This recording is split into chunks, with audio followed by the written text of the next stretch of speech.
Pemirsa sadayana wilujeng petepang dari sareng simkuring Ersintanes Pamantri dina acara Warta Sunda. Simkuring bade ngadugikeun sabaraha warta anu parantos disiapkeun ku redaksi warta anu kahiji nyaeta Warta Pandawara Group.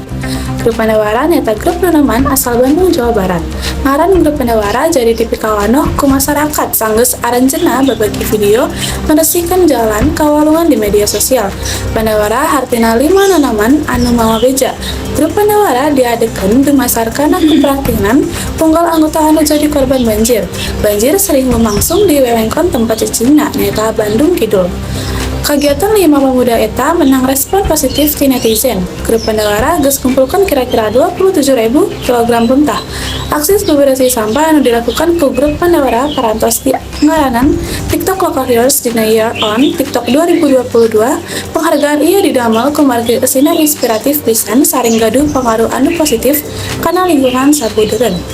Pikeun sakitu warta anu parantos didugikeun ku simkuring kapayunan pamirsa sadayana muji ieu warta janten manfaat kanggo pamirsa sadayana wilujeng tepang deui dina wartos anu kapayun.